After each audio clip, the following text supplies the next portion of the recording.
Eu conheci a Mariane no segundo ano da faculdade. A gente fazia um estágio num escritório pequeno e acabamos ficando próximas por coincidência. Ela sempre esquecia o carregador do celular. Eu sempre tinha um sobrando. Aos poucos, o "empresta aí" virou café depois do expediente. Confidências, risadas baixas no corredor. Ela era dessas pessoas que falavam com brilho nos olhos, mesmo quando o assunto era pesado. Tinha uma mania de mexer no cabelo quando ficava nervosa e um jeito de rir que fazia todo mundo rir junto. Naquela época, a gente era quase inseparável. Tínhamos o mesmo gosto para tudo: música, séries, comida. Eu achava que conhecia ela de verdade. Só mais tarde percebi que, mesmo entre amigas, tem coisas que ficam escondidas. O Caleb apareceu no fim do último ano da faculdade. Ela conheceu ele num churrasco de aniversário de um colega. Eu não estava lá, mas ela me contou depois, toda empolgada, mostrando uma foto dele no celular. Ele é diferente, ela disse. Tranquilo, educado, não fica em cima. Na época parecia bom mesmo. No começo, ele mandava flores no trabalho, buscava ela de carro, levava para jantar. A gente até brincava dizendo que ele era o namorado ideal. Mas depois de uns meses, comecei a notar umas mudanças pequenas, que só quem é muito próxima percebe. A Mariane, que sempre foi espontânea, começou a escolher as palavras.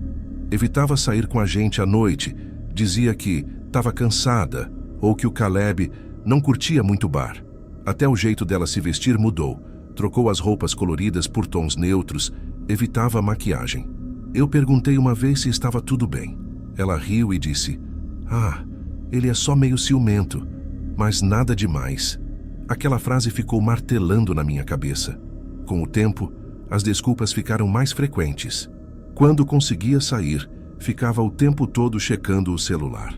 Se demorava para responder, o rosto dela mudava. A alegria sumia. Dava lugar a uma ansiedade que ela tentava disfarçar. Lembro de uma noite em que fomos num bar pequeno, perto da estação. Ela parecia nervosa desde que chegou, mexendo no copo o tempo todo. O telefone dela vibrou várias vezes seguidas e ela simplesmente levantou e disse: "Preciso ir, ele está me esperando." Foi a última vez que vi a Mariane despreocupada. Depois disso, comecei a ouvir histórias.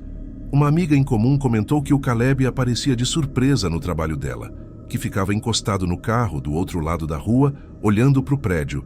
Outro colega disse que viu ele seguindo ela até o ponto de ônibus. Quando confrontei a Mari, ela só disse que ele era intenso, mas nunca faria nada de ruim. Teve um dia que eu mesma vi. Eu estava saindo do escritório e reparei num carro parado do outro lado da avenida. Caleb estava dentro, olhando direto para a portaria. Quando ela saiu, ele ligou o carro e começou a andar devagar atrás dela. Fiquei observando com um nó no estômago. Era um movimento tão sutil, mas tão calculado, que me deu calafrios. Comecei a insistir para ela terminar. Disse que ele não parecia bem. Ela chorou e disse que tinha medo de como ele reagiria, que ele tinha um lado que ninguém via, que quando ela tentava se afastar, ele mudava o tom, ficava frio, ameaçador. Uma vez ela mostrou uma mensagem que ele mandou: "Você acha que pode simplesmente me apagar da sua vida? Você vai se arrepender." Ela apagou logo depois, como se tivesse vergonha de ter mostrado. Nessa época, eu tentei de tudo. Falei para ela procurar ajuda, contar para a família, até mudar de número. Ela dizia que ia resolver, que só precisava de tempo. Um dia, no intervalo do trabalho, ela chegou com o braço coberto por uma blusa de manga longa, mesmo com o calor que fazia. Eu perguntei o que era, e ela respondeu rápido demais: "Me queimei no fogão." Mas eu vi o formato da marca. Não era queimadura, era roxo, um tom que só aparece depois de uns dias. Depois disso, ela começou a se afastar de vez. Parou de responder mensagens, faltava ao trabalho, inventava viagens. Quando eu tentava encontrar, ela sempre arranjava um motivo para não ir. No começo, achei que era uma fase, mas o medo dela parecia ter virado rotina. Uma vez, por coincidência, encontrei com ela no metrô. Ela estava diferente, mais magra, os olhos fundos, o cabelo preso de qualquer jeito. Quando me viu, sorriu, mas foi um sorriso triste, cansado. "Tá tudo bem?" perguntei. "Tá, agora tá." Ela olhou para trás como se esperasse alguém e completou: "Acho que ele entendeu." A gente terminou. Eu quis acreditar. de verdade. Nos dias seguintes, ela parecia mais leve nas redes. Postou foto com amigas, voltou a frequentar o café onde a gente costumava ir. Cheguei a pensar que aquele pesadelo tinha acabado. Mas aí começaram umas coisas esquisitas. Ela comentou que às vezes ouvia o interfone tocar de madrugada, e quando atendia, ninguém respondia. Outra vez alguém bateu na porta dela e saiu correndo. Ela me ligou chorando, dizendo que achava que ele ainda estava por perto. Aconselhei ela a ir para a casa dos pais, mas ela não queria preocupar ninguém. Disse que tinha trancado todas as portas e que o prédio tinha câmeras. Ele não vai fazer nada, ela falou tentando rir. A última vez que nos falamos foi numa terça à noite. Ela me ligou do nada, disse que estava se sentindo melhor, que tinha começado a planejar uma viagem. Falamos sobre coisas bobas, séries, trabalho, lembranças da faculdade. No final da ligação, ela disse uma frase que me soou estranha, mas eu deixei passar. Bela, se um dia eu sumir, você vai saber o motivo. Na hora eu ri achando que era brincadeira, mas a voz dela estava diferente. Não era medo, era resignação. Depois disso, ela ficou em silêncio por alguns dias. Tentei mandar mensagem, mas só aparecia um tique. Achei que ela tivesse trocado de chip ou desligado o celular. Até que uma semana depois, o grupo de amigos reviveu do nada. E foi aí que tudo começou a desandar de verdade. Eu acordei numa quinta-feira com o celular vibrando sem parar. As notificações vinham do grupo de amigos da faculdade, aquele que a gente quase não usava mais. No começo, achei que fosse mais uma dessas correntes ou alguma piada, mas quando abri, vi só uma sequência de mensagens curtas, caóticas, todas com o mesmo tom. Vocês viram? Meu Deus, é sério isso? É a Mari? Um dos meninos mandou um link de notícia. Eu cliquei sem pensar. A matéria era curta, mal escrita, mas suficiente para fazer minha respiração travar. Mulher é encontrada morta em casa. Ex-namorado é suspeito. O nome dela vinha logo abaixo. Mariane. Demorei alguns segundos para entender o que estava lendo. As letras pareciam embaralhadas. O texto tremia diante dos meus olhos. Eu li e reli o mesmo parágrafo umas 10 vezes. A notícia dizia que o corpo tinha sido encontrado no apartamento dela por uma vizinha, depois que notaram um cheiro forte vindo do corredor. O ex, Caleb, estava foragido. O resto era só especulação. Nenhum detalhe real, só frases genéricas. Brigas recorrentes, motivos passionais, suspeita de crime de feminicídio. Eu fiquei sentada na cama, imóvel, com o celular nas mãos. Não chorei de imediato. Era como se a ficha não quisesse cair. Depois de uns minutos, senti um enjoo subindo, uma tontura, e fui até o banheiro. Vomitei, tremendo. Passei o resto do dia meio anestesiada. Toda hora o celular apitava, mas eu não conseguia responder ninguém. Minha cabeça repetia só uma frase. Ela falou que ele não ia fazer nada. À tarde, a polícia confirmou. Caleb tinha sumido. A última imagem dele nas câmeras era entrando no prédio da Mariane na noite anterior, com um casaco escuro e uma mochila. Ele saiu cerca de 40 minutos depois, sem a mochila. Foi o bastante para não restar dúvidas. O velório foi no sábado. Eu quase não fui. Tinha medo do que ia encontrar, e um pedaço de mim ainda esperava que tivesse algum engano, que fosse outra pessoa, qualquer outra. Mas quando cheguei na capela, a realidade se impôs de vez. Era um lugar pequeno, simples, com cheiro de flor e chuva. O caixão estava fechado. Disseram que era melhor assim. Havia umas 30 pessoas, talvez menos. Familiares, colegas, alguns vizinhos. Todo mundo com a mesma expressão. Confusão, dor e uma raiva silenciosa. Eu vi a mãe dela num canto, sendo amparada por 2 mulheres. Quis ir até lá, mas não consegui. Parecia errado olhar nos olhos de alguém que perdeu uma filha daquele jeito. Fiquei perto da parede, observando em silêncio. Vários amigos de faculdade começaram a chegar. Ninguém sabia o que dizer. As conversas morriam em segundos. O som da chuva batendo no telhado era o que preenchia o espaço. Um dos meninos comentou, baixinho, que o celular dela tinha sido achado no forno, todo derretido. Eu não soube reagir. Disseram também que o Caleb tinha deixado a chave do carro dele na casa dos pais, junto com uma carta curta. Ninguém sabia o conteúdo, só que não fazia sentido. Dias depois, soubemos que o chip dela não foi encontrado junto ao celular. A polícia achava que o Caleb podia ter tirado antes de destruir o aparelho. Essa hipótese fez tudo parecer ainda mais confuso. Se o chip estava com ele, como as mensagens começaram a chegar só depois que ele desapareceu? Eu fiquei ali por horas, parada, olhando as pessoas entrarem e saírem. Em algum momento, alguém me chamou para tomar um café na salinha ao lado. O corpo da Mari já tinha sido levado e o pessoal começou a se dispersar. Quando saí da capela, a noite estava fria.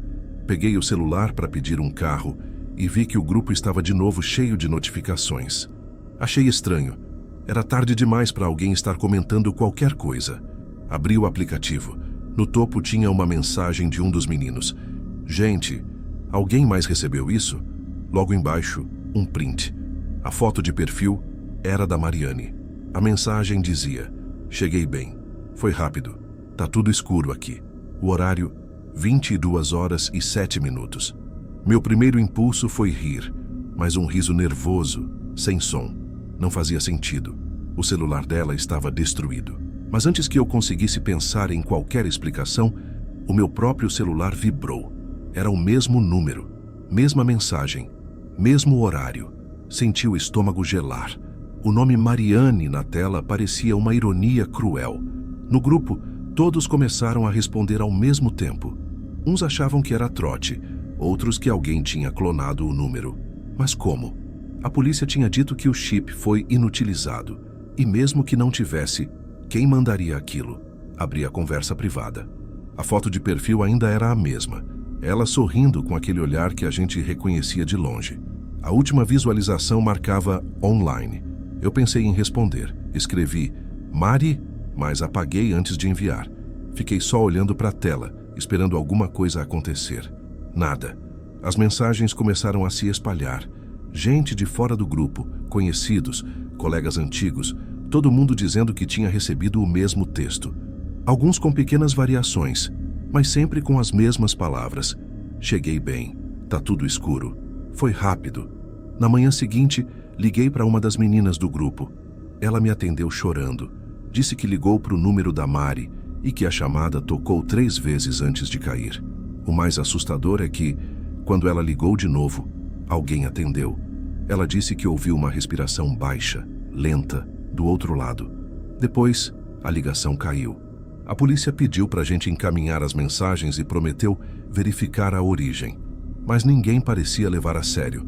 Disseram que podia ser alguém tentando assustar ou algum erro técnico, sei lá. Mas o erro técnico não explicava o que aconteceu depois. 3 dias se passaram.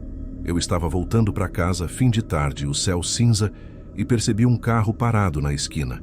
Um sedã escuro, vidros fumês. Ele estava ali quando eu desci do ônibus e continuou ali quando entrei no portão do prédio. No dia seguinte, o mesmo carro, no mesmo lugar. Pensei que fosse coincidência, até que numa noite, por volta das 11, vi o carro de novo. Dessa vez ligado, faróis baixos. Fiquei parada na janela, observando. Senti um arrepio estranho, não de susto, mas de reconhecimento. Era o mesmo modelo que o Caleb dirigia. Tentei me convencer de que era paranoia, mas na noite seguinte recebi uma nova mensagem. Número desconhecido, sem foto, sem nome. Você devia ter deixado quieto. Fiquei olhando para a tela sem respirar. A frase não parecia uma ameaça direta. Parecia um aviso. E veio logo depois que a gente tinha ido à delegacia dar depoimento sobre as mensagens da Mari. Na manhã seguinte, o carro não estava mais lá, mas o medo ficou. Comecei a dormir mal. Qualquer barulho me fazia levantar. O celular vibrava e eu já sentia o coração disparar. Até o som do interfone me fazia pular da cadeira. Naquele ponto, já não dava para entender o que era coincidência e o que era intencional. E o mais perturbador é que, quanto mais eu tentava esquecer, mais mensagens apareciam. Sempre de números diferentes, mas com o mesmo texto. Tá tudo escuro aqui. Era como se alguém estivesse tentando manter viva uma presença que já devia ter sido esquecida. Ou pior, como se quisessem me fazer acreditar que ela ainda estava por perto. Depois daquela última mensagem, eu comecei a sentir que alguma coisa estava fora de controle. Não era mais sobre luto, era sobre medo. Medo de sair de casa, medo de abrir o celular, medo de olhar pela janela e ver aquele carro outra vez. Eu parei de responder no grupo. Alguns amigos ainda insistiam em teorias, tentando achar lógica naquilo. Diziam que devia ser um hacker, que alguém tinha clonado o número dela para viralizar o caso, que era algum tipo de trote. Mas quanto mais tentavam explicar, mais eu sentia que ninguém entendia o que estava acontecendo. Naquela semana, minha rotina virou uma sequência de gestos automáticos. Acordar, ir para o trabalho, voltar, trancar as portas, olhar o celular com receio. E toda vez que uma notificação nova aparecia, eu demorava para ter coragem de abrir. Na quinta, uns 7 dias depois do velório, toquei o interfone para pedir comida. Quando desci para buscar, o porteiro me chamou num canto. "Moça, o carro que fica parado na esquina, ele é seu?" Respondi que não. "Então, o motorista perguntou por você. Disse que era conhecido. Senti o estômago virar. Perguntei como ele era. O cara, alto, barba por fazer, boné, disse que te esperava há dias. Agradeci, subi pro apartamento e fiquei parada na sala sem saber o que fazer. Peguei o celular para ligar para a polícia, mas o medo de parecer paranoica me travou. Então, abri o aplicativo do grupo, pela primeira vez em dias. Uma das meninas tinha mandado um áudio. "Eu juro que vi o Caleb. Ele estava no estacionamento do mercado. Quando me viu, entrou no carro e saiu rápido." As mensagens seguintes eram só pânico. Um dizia que o Caleb estava usando o número da Mari para se comunicar com a gente, para provocar. Outro afirmava que o chip dela podia ter sido transferido antes do crime. Eu não sabia o que acreditar. No fim da noite, apaguei todas as conversas e deixei o celular longe da cama. Mas o sono não veio. Por volta das 2 da manhã, ouvi uma vibração curta. O som ecoou no quarto escuro. Eu tentei ignorar, mas o coração disparou. Peguei o celular. Uma nova mensagem. Número desconhecido. "Tá tudo escuro aqui." Dessa vez, junto vinha uma foto. Eu demorei alguns segundos para entender o que era. Mostrava uma rua. A minha rua. A foto foi tirada de dentro de um carro e dava para ver claramente a fachada do meu prédio. Eu perdi o ar. Corri até a janela, abri a cortina de leve. O carro estava lá parado com os faróis apagados. Não pensei 2 vezes. Liguei para a polícia, gaguejando, tentando explicar o que estava acontecendo. Disseram que iam mandar uma viatura. Enquanto eu esperava, fiquei parada no canto do quarto, ouvindo o som distante da chuva começando outra vez. Demorou uns 15 minutos até que o barulho da sirene ecoasse na rua. Quando olhei de novo pela janela, o carro já não estava mais lá. Os policiais entraram, anotaram tudo, pediram para ver as mensagens e as fotos. Um deles, mais velho, olhou para mim e disse: "Isso aqui parece coisa de alguém que tem acesso ao seu número. Talvez tenha clonado seu chip." Fizeram um boletim e foram embora, prometendo patrulhar a área. Mas eu sabia que, na prática, aquilo não mudava nada. Nos dias seguintes, as mensagens cessaram. Nenhum carro estranho, nenhum número desconhecido. Comecei a acreditar que o pior tinha passado. Até que, numa manhã de domingo, fui chamada na delegacia. Disseram que tinham encontrado algo no apartamento da Mariane e precisavam que eu reconhecesse. Quando cheguei lá, o delegado me explicou que o prédio onde ela morava estava sendo liberado e os peritos tinham achado um telefone antigo escondido dentro do forro do quarto. Um celular barato, sem chip, mas com acesso ao Wi-Fi. Ele me mostrou o aparelho dentro de um saco plástico. Explicou que não era o mesmo celular encontrado no forno. Aquele tinha sido destruído. Esse outro era um aparelho antigo que ela devia usar como reserva. Na tela, ainda dava para ver o fundo de tela dela. Uma foto nossa sorrindo num café. "Esse aqui não é o mesmo que foi destruído?" perguntei. "Não", respondeu o delegado. O delegado explicou que o celular tinha um aplicativo de mensagens vinculado à conta dela, com acesso automático via Wi-Fi. Alguém, provavelmente o Caleb, programou o envio de dezenas de mensagens para os contatos salvos usando um agendador interno do aplicativo. Tudo havia sido preparado dias antes. Era um plano pensado para continuar depois que ela não estivesse mais viva. Eu senti o chão sumir. Agendadas? Alguém programou o envio antes de acontecer. Inclusive, tem mais uma mensagem pendente marcada para hoje, às 22 horas. Olhei o relógio. Eram 21h48. O delegado perguntou se eu queria esperar. Eu disse que sim. Ficamos os dois olhando para a tela, enquanto o relógio digital na parede avançava devagar. Quando deu 22 horas em ponto, o telefone vibrou. A última mensagem foi enviada para todos os contatos de Mariane. Vocês acharam que iam esquecer. O delegado suspirou e mandou desconectar o aparelho da internet. Mas o que me deixou realmente sem ar foi outra coisa. Na lista de contatos salvos entre dezenas de nomes, o último era recente. Salvo com apenas uma palavra: ele.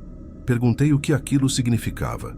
O delegado respondeu: descobrimos que o Caleb tinha acesso ao e-mail dela. Ele conseguiu o histórico de nuvem e sincronizou com outro aparelho, controlando tudo remotamente. Ele usava o Wi-Fi do prédio dela mesmo depois de fugir. Foi assim que as mensagens continuaram aparecendo. Fiquei em silêncio por um tempo. E ele? Ele foi preso na noite passada. Estava escondido num sítio a uns 80 quilômetros daqui. No carro dele, encontramos fotos tiradas da sua rua, do seu prédio. Parece que ele te observava de longe, talvez tentando repetir o mesmo padrão de controle. A gente acredita que você poderia ter sido o próximo alvo. Depois, o delegado explicou que nas anotações encontradas no caderno do Caleb, meu nome aparecia várias vezes. Ele parecia convencido de que eu tinha afastado a Mariane dele, como se eu fosse a responsável por abrir os olhos dela. Em algumas páginas, ele escrevia coisas como "elas riam de mim" e "ela preferia a outra".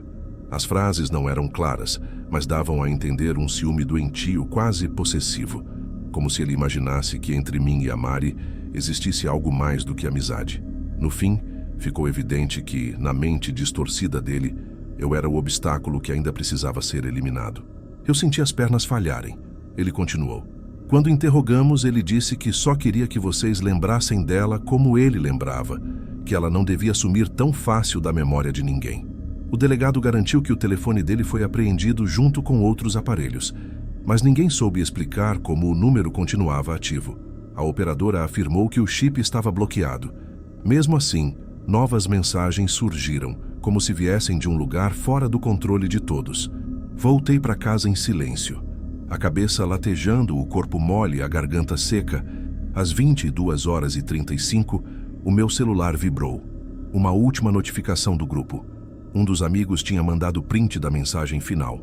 Vocês acharam que iam esquecer. E embaixo um detalhe que só eu percebi. A mensagem não veio do número da Mariane.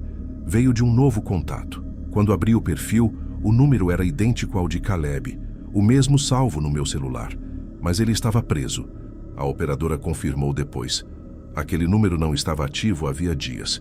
Eu fechei o aplicativo e desliguei o celular. Desde então, não uso mais o WhatsApp. Nem passo em frente ao prédio onde ela morava. Gostou do relato? Comente de que cidade está assistindo e se inscreva no canal. Agora vamos continuar com essas histórias arrepiantes.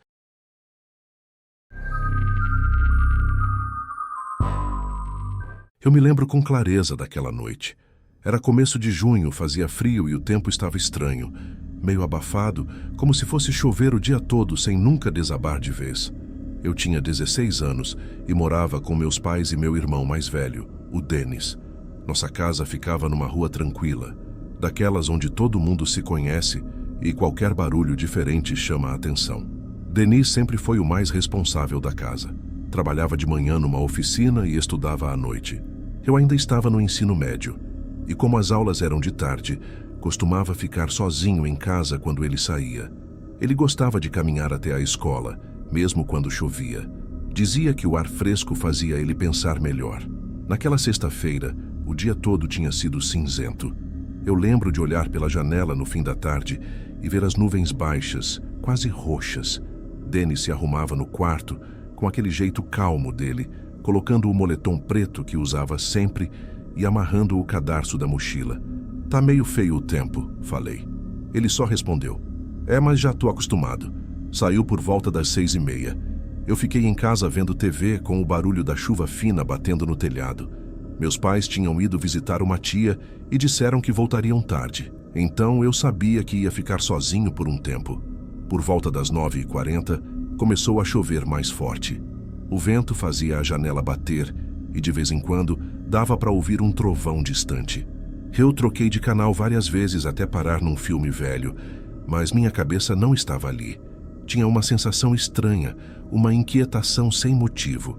Talvez fosse só o barulho da chuva ou o fato de a rua estar completamente deserta. A escola de Dennis ficava a uns 20 minutos a pé daqui. Normalmente ele chegava perto das 10h30, dependendo do ritmo. Às 10h40 eu comecei a ficar preocupado. Peguei o celular, pensei em mandar mensagem, mas imaginei que ele devia estar quase chegando. Foi perto das 11 que ouvi os primeiros passos do lado de fora. O som vinha rápido, apressado, batendo forte nas poças d'água da rua. Me aproximei da janela, mas a cortina era grossa e não dava para ver quase nada, só as luzes dos postes tremendo por causa da chuva. Então, veio o barulho na porta. 3 pancadas secas, muito fortes, que fizeram a madeira vibrar. "Calma!" gritei, já indo abrir. Mas quando vi o rosto dele, congelei. Dennis estava encharcado, completamente branco, o olhar fixo e assustado como eu nunca tinha visto. O peito subia e descia rápido, e por um instante achei que ele ia desmaiar. "O que foi?" perguntei, tentando segurar a porta. Ele não respondeu. Entrou, passou por mim e foi direto para o sofá. Fechei a porta e fiquei olhando, sem entender. Ele tremia, não de frio, mas de medo. As mãos ainda seguravam a alça da mochila com força. Aconteceu alguma coisa? Nada. Só o som da respiração pesada dele e o tic-tac do relógio da parede. Demorou uns minutos até ele conseguir falar. E quando falou, a voz saiu falhada. Eu vi uma coisa na encruzilhada. A encruzilhada. Eu sabia qual era. Fica perto da praça pequena, a uns 300 metros daqui, bem no caminho de quem vem da escola. O lugar é meio sinistro à noite, mal iluminado, cheio de árvores em volta. "Que coisa?" perguntei. Ele olhou para o chão antes de responder. Tinha alguém sentado no meio-fio, todo encolhido com um moletom cinza cobrindo a cabeça. Parecia chorando ou com frio, sei lá. Eu achei estranho, mas era tarde e estava chovendo. Enquanto ele falava, eu conseguia ver o quanto ainda estava abalado. A voz tremia e ele evitava me encarar. Pensei que fosse algum assaltante esperando alguém passar. Continuou. Mas eu tinha que seguir por ali, não dava para dar a volta. Fez uma pausa, respirou fundo. Quando eu passei perto, ele levantou a cabeça e disse... Dennis parou por alguns segundos. Disse, "Quero água." A frase me fez gelar por dentro. "Água?" repeti. Ele assentiu, os olhos arregalados. Eu virei na hora para ver quem era e... Ele passou a mão no rosto como se quisesse apagar a lembrança. Era o Bernardo. Por um momento, o silêncio tomou conta da sala. Eu não soube o que dizer. Bernardo tinha morrido fazia uma semana. Um acidente de moto, justamente naquela encruzilhada. A rua ainda guardava marcas do acidente. Manchas no asfalto, flores murchas no poste onde ele bateu. Todo mundo evitava passar por ali à noite. Todo mundo da vizinhança ficou chocado na época. Ele era um cara tranquilo, conhecido de infância. "Não pode ser", falei, quase sussurrando. "Eu vi, Cauã, eu juro que vi." Ele estava diferente. Pálido, com os olhos fundos, como se tivesse muito medo. Dennis começou a respirar rápido de novo, como se o simples ato de contar aquilo fosse trazer tudo de volta. "Eu corri", disse. Mas quando corri, ouvi passos atrás de mim. Olhei para ele, tentando entender se era verdade ou se o pânico estava falando mais alto. Podia ser alguém que estava ali também, arrisquei. "Não tinha ninguém", respondeu, firme. Eu olhei para trás quando cheguei na esquina e não vi nada, só a rua vazia e a chuva caindo. Ficamos um tempo em silêncio. O barulho da TV ainda ligada soava fora de lugar. Dennis se recostou no sofá, as mãos apoiadas nos joelhos, o olhar perdido. Ele disse, "Quero água, Cauã." Do mesmo jeito que disseram que ele falou quando estava caído no chão depois do acidente. Aquilo me deu um arrepio. Eu lembrava das conversas dos vizinhos dizendo que Bernardo tinha pedido água várias vezes antes de morrer, mas ninguém conseguiu socorrê-lo a tempo. Aquela noite foi longa. Dennis não quis comer nada, nem tirar o moletom molhado. Ficou calado olhando para o nada. Quando nossos pais chegaram, quase meia-noite, ele já estava deitado no quarto, imóvel. Mamãe tentou falar com ele, mas ele só disse que estava cansado. Ela trocou um olhar preocupado com papai. mas ele disse que devia ser só cansaço. Prometeram levar Denis ao médico se ele não melhorasse no dia seguinte, e fomos dormir. Naquela hora, ninguém imaginava que o estado dele ia piorar tão rápido. Eu também não dormi direito. Fiquei pensando no que ele contou, tentando achar uma explicação. Talvez fosse só a imaginação ou alguém parecido. Mas a forma como ele entrou em casa, o desespero no olhar dele, aquilo não parecia invenção. No dia seguinte, Denis acordou com febre. Disse que estava com dor de cabeça e fraqueza. Mamãe achou que ele tinha pegado um resfriado por causa da chuva, mas a febre só piorava. Ele mal comia, passava o dia deitado e evitava sair de casa. Durante as noites seguintes, percebi que ele tinha pesadelos. Eu acordava com ele se mexendo, murmurando alguma coisa, sempre as mesmas palavras. Água. Não. Por favor. Foram dias estranhos, silenciosos. E, embora eu tentasse não pensar, toda vez que eu passava pela janela e via o reflexo da rua molhada, imaginava o ponto exato daquela encruzilhada. A parte que eu nunca contei para ninguém é que naquela mesma noite, depois que fui para o meu quarto, eu achei que tinha ouvido passos do lado de fora também. Não correndo, nem batendo na porta. Só passos lentos, indo e voltando pela calçada. Mas talvez fosse só o vento. Ou talvez não. Os dias depois daquela noite foram cada vez mais pesados. Denis mal saía do quarto. A febre ia e voltava. E ele dormia mal. De vez em quando eu o ouvia murmurar durante o sono. Sempre as mesmas palavras confusas. Água. Desculpa. A casa inteira parecia mais silenciosa. A TV ficava desligada. O rádio que mamãe costumava ouvir de manhã já não tocava. Era como se todo mundo tivesse medo de fazer barulho. Eu tentava animá-lo, mas ele evitava conversar. Às vezes, só balançava a cabeça e dizia: "Não era para eu ter deixado ele lá, Cauã." Eu não sabia o que responder. O que você diz para alguém que acredita ter visto um morto pedindo ajuda? Mamãe começou a se preocupar de verdade. No quinto dia, quando viu que Denis quase não comia e ficava olhando para o nada, ela decidiu agir. "Isso não é só susto", disse. "Isso é coisa que mexe com a alma." Papai não gostou muito da ideia, mas ela foi firme. Ia levar Denis para Dona Adélia, uma senhora que morava a umas 3 ruas daqui, conhecida por benzer e fazer orações por gente adoentada. "Não custa tentar", ela disse. "Se for besteira, pelo menos ele sai de casa um pouco." Na manhã seguinte, o tempo estava nublado de novo. Aquele tipo de cinza que parece não acabar nunca. Mamãe ajudou Denis a se arrumar e eu fui junto. No caminho, ele andava devagar, o olhar baixo. Dona Adélia era uma mulher magra, de cabelo branco preso num coque, com o rosto cheio de marcas do tempo. A casa dela tinha cheiro de ervas e vela. Ela olhou para Denis com calma e falou, num tom que não soava teatral, só tranquilo: "Tem coisa que fica agarrada na gente, meu filho. Às vezes é medo, às vezes é culpa.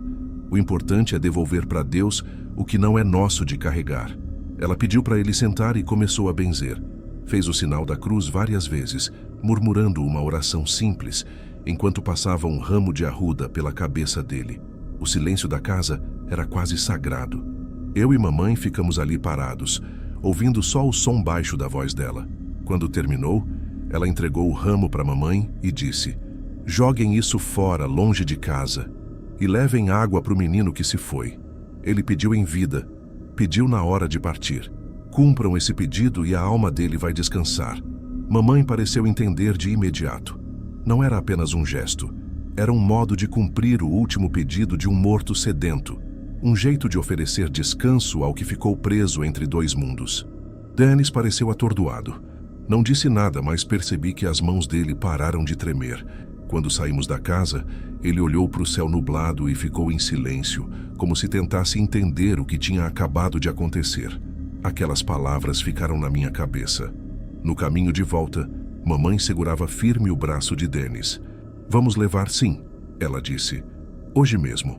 Depois do almoço, o tempo clareou um pouco. O sol fraco apareceu entre as nuvens e o ar ficou mais leve. Pegamos 2 garrafas de água mineral e fomos a pé até o cemitério. O caminho passou pela encruzilhada onde tudo começou. Denis olhou rápido para o local e desviou o olhar. Ninguém falou nada. O chão ainda tinha marcas de barro seco e folhas grudadas, restos de chuva. No cemitério quase não havia ninguém. O vento balançava as coroas antigas e o som das folhas era o único ruído. Quando chegamos ao túmulo do Bernardo, mamãe se benzeu. As flores estavam secas, completamente murchas. A terra ao redor estava dura e rachada, como se não tivesse visto uma gota de água há muito tempo. Coitado, ela murmurou. Nem lembraram de regar. Dennis se ajoelhou devagar. Ficou olhando o nome gravado na pedra por alguns segundos, sem dizer nada. Eu vi a mão dele tremer quando destampou a garrafa. Ele despejou a água com cuidado, molhando as flores e o chão ao redor. A terra escura começou a absorver rápido, como se realmente tivesse sede. Ficamos ali em silêncio. O vento parou. O ar parecia mais leve, e até o cheiro do lugar mudou. Dennis respirou fundo, depois passou a mão pelo rosto e se levantou. Acho que agora chega, ele disse com a voz baixa, mas firme. No caminho de volta ele não falou mais nada. Só caminhou ao lado de mamãe, em silêncio. Mas dava para ver que o olhar dele estava diferente, menos pesado, como se tivesse deixado algo ali. Em casa, jantamos juntos pela primeira vez em dias. Dennis comeu um pouco, conversou e até riu quando papai fez uma piada boba. Quando fomos dormir, ele me disse do nada: "Obrigado por ir comigo hoje, Cauã." "De nada", respondi. "Tá se sentindo melhor?" "Tô. Parece que tiraram um peso de mim." Naquela noite ele dormiu profundamente. Mais tarde acordei com o barulho da chuva fina voltando lá fora. Fiquei deitado um tempo, ouvindo o som das gotas no telhado. Tudo estava em paz. No dia seguinte, quando Dennis acordou, veio até mim com um olhar tranquilo que eu não via fazia tempo. "Sonhei", ele disse. "Com o quê?" "Com água. Muita água. Tipo um rio calmo, limpo." Ele fez uma pausa e tinha uma voz, só uma voz, bem suave. Disse: "Obrigado." Ele olhou para o chão, pensativo, depois continuou: "Eu não vi ninguém, mas acho que era ele." Ficamos um tempo em silêncio. Eu não soube o que dizer, e talvez nem precisasse. Dennis não parecia assustado nem triste. Parecia em paz. Depois desse dia, ele nunca mais teve febre. Voltou a estudar, e aos poucos a rotina da casa se ajeitou de novo. Parecia leve, tranquilo, como se finalmente tivesse deixado algo para trás. Às vezes, quando chovia, ele olhava pela janela e sorria, sem dizer nada.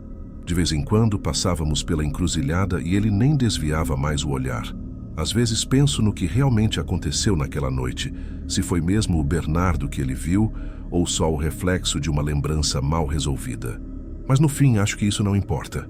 O que importa é que depois daquele sonho, Dennis nunca mais falou em medo. Depois desse dia, Dennis nunca mais teve febre. Voltou à rotina, leve como antes. Às vezes, quando chovia, ele olhava pela janela e sorria, sem dizer nada. E foi então que percebemos um detalhe curioso. Nas semanas seguintes, toda vez que chovia, as flores no túmulo do Bernardo pareciam mais vivas que as outras. Como se alguém de algum lugar ainda se lembrasse de agradecer pela água. Depois daquele dia, nunca mais ouvi passos na calçada à noite. Só o som tranquilo da chuva, e isso já bastava.